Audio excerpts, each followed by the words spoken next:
Thanks so much for being with us today on the Martha Zoller Show, 877-333-6620. It's my pleasure to welcome back to the program Walid Phares. He is the author of the newest book, The Coming Revolution, Struggle for Freedom in the Middle East. And, of course, Walid, you see him on Fox News as a contributor on Middle East issues. He's the author of 10 books on terrorism and the Middle East, and we appreciate him being with us today. Walid, you know, it does seem that we are in a situation where things are not getting better, they're getting worse. I mean, we've had a few years of progress, but under this new administration, you're seeing a lot of breaking down of relationships in the Middle East and with Israel that had been very strong, but they're not strong now. Unfortunately, first, thank you very much for having me, Martha. Unfortunately, over the past certainly 2 years, if not even 4 years from when Congress majority has changed into another direction, what we can see is what I call a global retreat from supporting human rights, from supporting, you know, the weak in the region against those regimes, the jihadi regimes in Iran, in Syria, coming back through Hezbollah to Lebanon. So the big painting is very sad and negative with regard to the advancement of democracy and freedom, which we tried at least for a few years.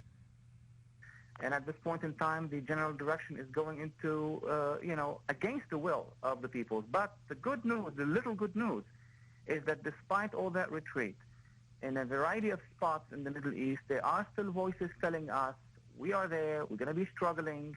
Should it be, you know, women against the Taliban in Afghanistan, Kurds and other minorities in Iraq, the Syrian revolution in Lebanon? That's the real subject of the book. It's a reminder to our citizens that the resistance movements in this region are still on, despite the fact Washington is retreating. Now, let me ask you, the re-election of Benjamin Netanyahu as Prime Minister of Israel, was that good or bad for the region as far as negotiations go? Well, first of all, the Israelis are the ones who decide in their own democracy who do they want as a leader, and through analysis, the reason for why they chose for this party and not for other parties is the fact that they are concerned that negotiations are not moving forward. They are concerned to see that Iran and Syria and Hezbollah are supporting Hamas. They were concerned that Mahmoud Abbas was not really backed by his own Arab friends, the Saudis, the Egyptians, and others, to be able to be the only negotiator, not to have Hamas. So for all these reasons, if you are a citizen in Israel, you would say, oh, well, I want a tough government until things will get clear in the region. So he was a reaction to what was happening. Oh, definitely. I mean, we saw it over the past 10, 12 years. We discussed it many times on your show. Yes. Remember when in 2000, and before that, there was the Labour government in Israel, and then there was a huge intifada that scared the average Israeli, and then they elected Ariel Sharon. And every time there is a sort of escalation of violence in the region, peoples in general will go to more to tougher governments until conditions get better. Do you see a new crop of politicians rising in Israel also? Because it does seem to the average American, it's the same 4 or 5 guys, and they just take turns almost. Well, that's true. In most countries, even democracies in this case, you have what we call the political establishment. Right. People who are the same, and we don't want to call them political families as is the case in Lebanon, or used to be the case in Italy in the past, but almost political families in the political sense. These are the traditional political parties, and in Israeli politics, it's very difficult to move forward little by little up the scale till you get to that position. But what we can see everywhere in all societies, that it's a generational change. We have, in Israel, for example, for those who study Israel, you see that generations who were in the early stages of the state have gone now in the second generation, and they go from war to war, unfortunately, because of the Arab-Israeli conflict.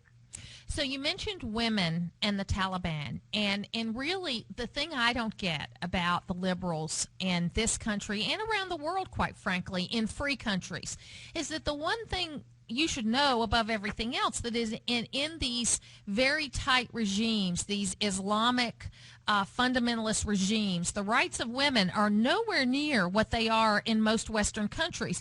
Yet you don't see these liberal ideologues siding with women in this case. It's like a hands-off.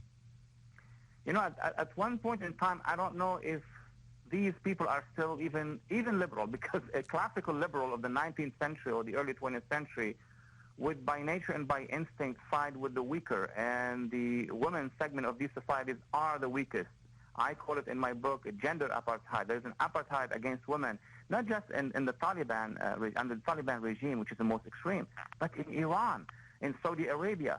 In other countries, although maybe on paper women have the same rights, still in society the government does not intervene when there is a execution of a woman for an alleged honor crime and so on and so forth. And yet in the West, and most recently in the so-called liberal elites, progressive elites, there is an absolute scandalous silence with regard to the treatment of women in the region. I've seen on TV academics, highly academics in our Ivy League schools siding with the Taliban, saying, well, the Taliban are a force of change. Yeah, but towards what?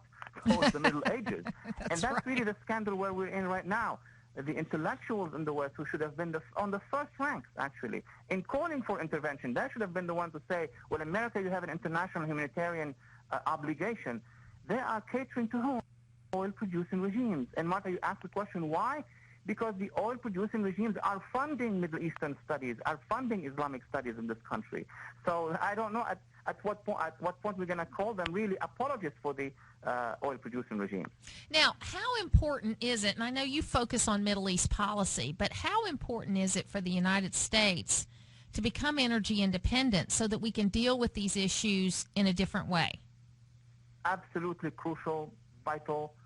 The oil jihad imperialism has been going on since at least the mid-70s, after the 1973 OPEC oil crisis, when a sort of a mafia, quote-unquote, of regimes that produces oil told the West, either you walk our walk or you're going to basically walk to work. Right. And we saw what happened in Europe. People were biking in here at the gas station. That shock created sort of a stun within the Western elite, and they were basically following whatever the OPEC will tell them, the Arab League will tell them, the Organization of Islamic Conference will tell them with regard to human rights and democracy in the Middle East. That's why we did not side normal, camp in the Middle East, the camp of democracy and freedom. So yes, absolutely, we need to become energy, not just autonomous, independent, so that we can regain our international sovereignty or our freedom, even here at home. Yeah, and I really think that we are in so much worse shape, not only because of the Middle East, but because of things that are going on in South America. South America is becoming more and more communist. I mean, you think that communist, was so 20th century, but it's taking hold again in South America with Middle Eastern forces helping them, and then you've got the instability in China too. And I think it's because, Walid, of a lack of leadership from the United States of America. The reason why we're seeing all this chaos around the world is because we're not stepping up and doing what we're supposed to be doing. Unfortunately, there is a failure, a collapse in world vision, and of course this is caused by, as you just said, a failure in international leadership.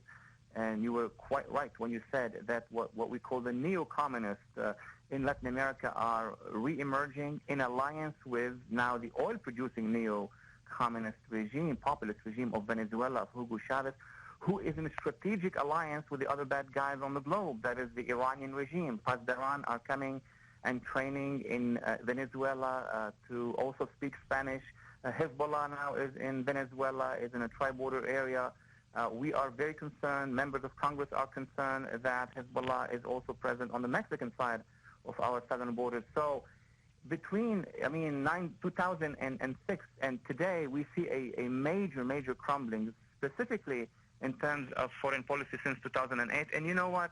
It's also true for Homeland Security. Look what we are finding in our midst, in our cities. Almost every, I'd say even week, if not month, a homegrown jihadi terrorist. Why is this happening? Because of the general debacle, the general retreat that we are operating.